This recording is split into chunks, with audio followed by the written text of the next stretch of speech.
Sur le marché des compacts sportives, on a l'embarras du choix. Mais si vous trouvez qu'une Golf GTI fait un peu trop cliché ou qu'une Mégane RS est trop extrême, alors peut-être vous laisserez-vous séduire par cette nouvelle Alfa Romeo Giulietta Quadrifoglio Verde.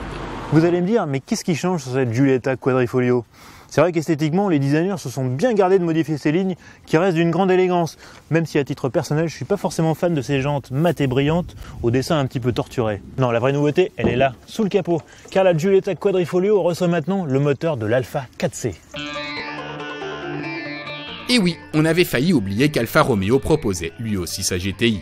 Mais si la Giulietta Quadrifoglio Verde s'orne du célèbre trèfle à 4 feuilles, celui-ci ne lui aura porté que moyennement bonheur, les ventes restant timides. Du coup, la Quadrifoglio revient avec le moteur 1750 turbo apparu sur la très radicale Alfa 4C. Bénéficiant désormais d'un bloc en aluminium et d'un turbocompresseur revu, il passe de 235 à 240 chevaux, son couple restant inchangé. L'autre évolution, c'est le remplacement de la boîte manuelle à 6 rapports par la transmission à double embrayage Alfa TCT. Très franchement, je vous mentirais si je vous disais que les 5 chevaux supplémentaires transfigurent ce moteur. Néanmoins, il gagne un petit peu de caractère. Il émet un petit grondement qui n'est pas désagréable à l'oreille.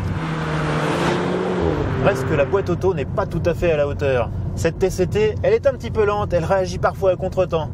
De ce côté-là, on n'est pas au niveau d'excellence de la DSG d'une Golf GTI. Officiellement, le nouveau moteur a permis de gagner quasiment une seconde pleine sur le 0 à 100 km/h. Ce chiffre paraît cependant assez optimiste. Le constructeur italien a par ailleurs raffermi à l'excès les suspensions qui trépitent désormais à basse vitesse. Dommage car la Giulietta Quadrifoglio Verde reste plus stylée que vraiment sportive. Et s'il vous prend l'envie de hausser le rythme, vous pesterez contre la direction peu informative, la motricité perfectible et l'amortissement mal maîtrisé. Heureusement, la Giulietta QV a d'autres arguments que ses performances pures ou l'efficacité châssis pour séduire. D'abord, elle reste l'une des plus élégantes de sa catégorie avec sa belle calandre chromée et ses formes opulentes. Elle se distingue par ses coques de rétroviseur façon aluminium, ses étriers de frein rouge ou encore des jantes en alliage spécifique. Dans l'habitacle, si la présentation pêche par quelques matériaux d'une qualité douteuse, on apprécie l'ergonomie de l'écran tactile désormais de série.